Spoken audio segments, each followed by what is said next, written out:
Hello everyone and welcome. So the new topic for this chapter is a glossary of usage.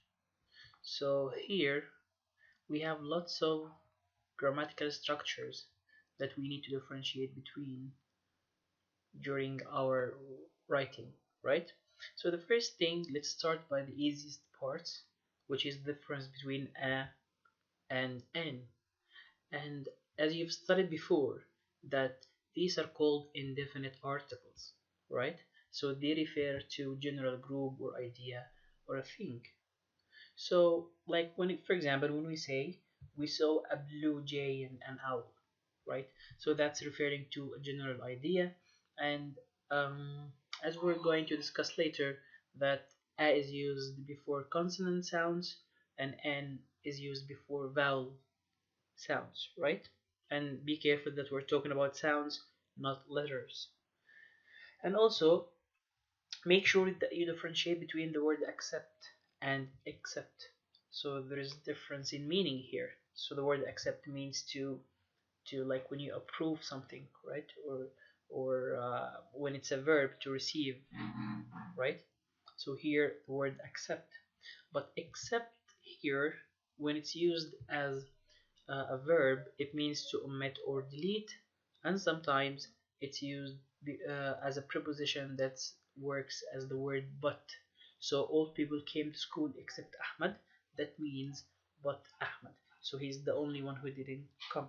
So as I told you, there's a difference between except as a verb and except as a preposition. Also here we're going to talk about the difference between affect and effect, right? And as you know, one of them is used as a verb and the other is used as a noun. Um, and here you can find the meanings for each one. For example, the word affect is a verb to it means to influence, right? Or effect, that's the noun, means like the result of an action, right?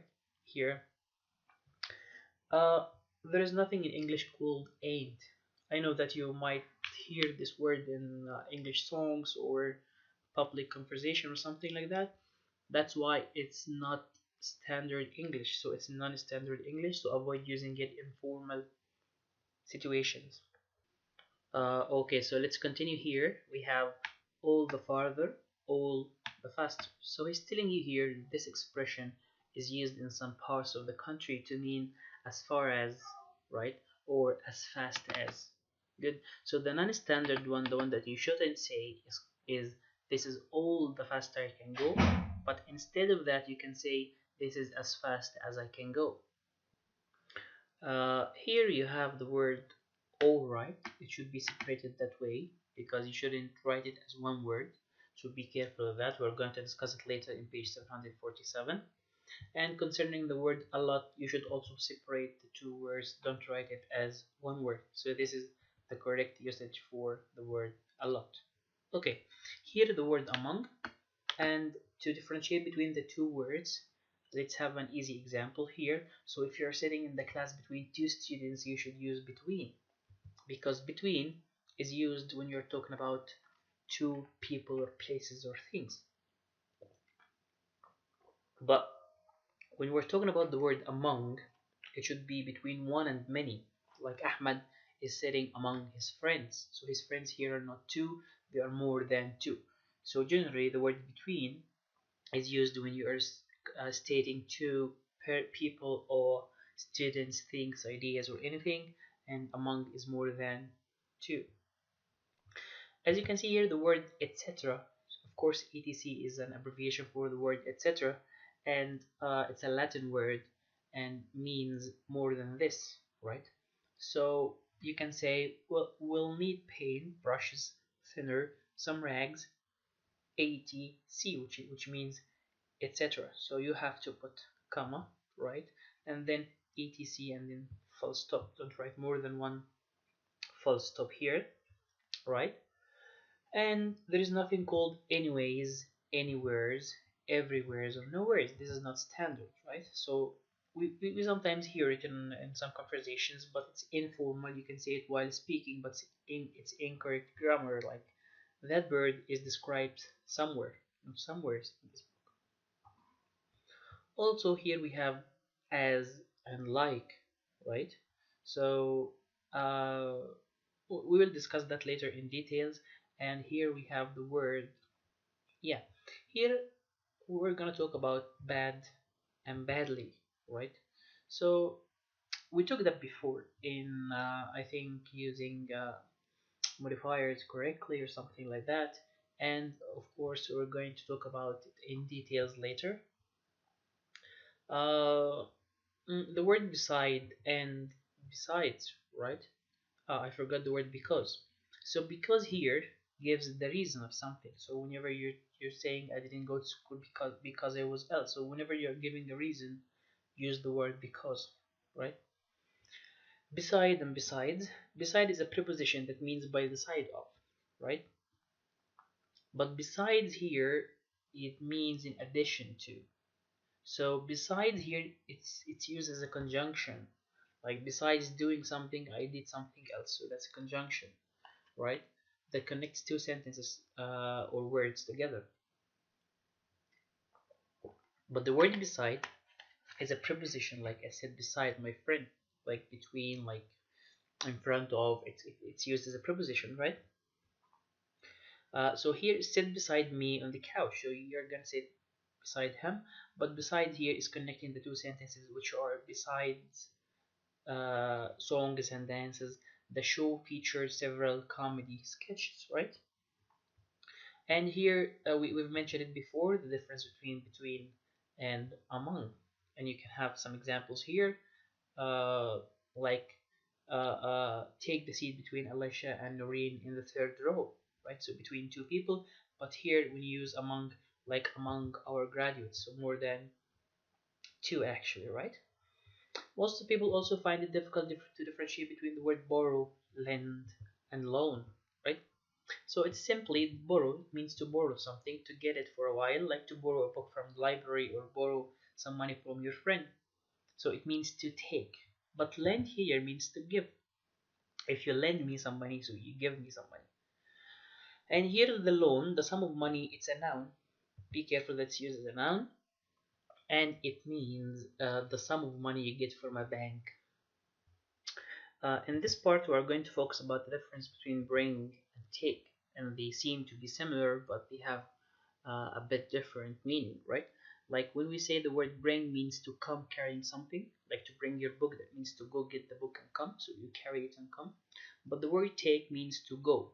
So in order to make it easy for you, you have to think of the word bring as come and take as go. So bring that books over here means to come here with that book.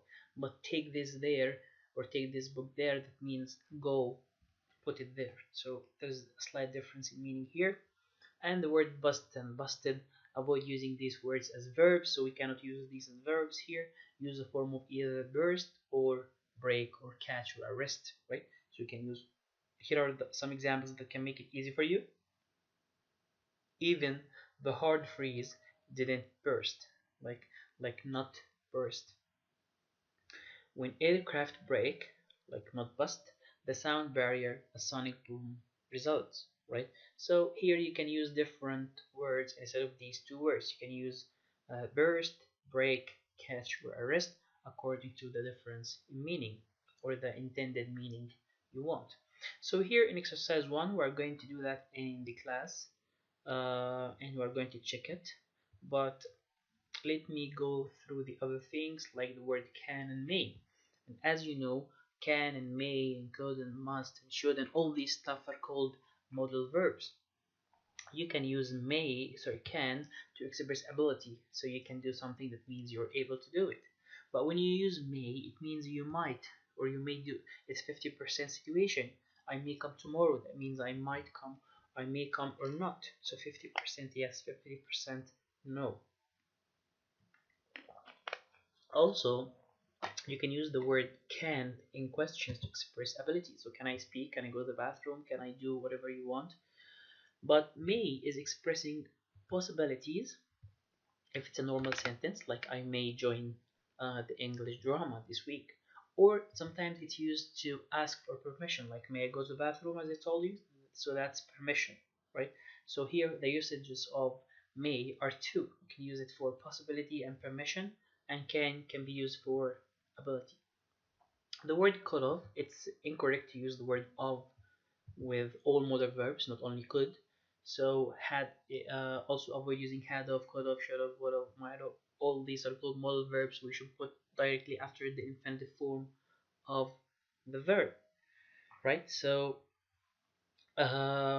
if you want to use something after could, you can use have plus pp. Like I could have done that. It expresses something in the past. I should have done it yesterday. Like if you didn't do your homework today, for example, and you regret it, so you said I should have done it yesterday. I should have done it. So should plus have plus pp, it expresses something in the past. And also, you might also have heard of the two words discover and invent. So we have discover and invent. Discover here means like something that was already there before and someone else discovered it.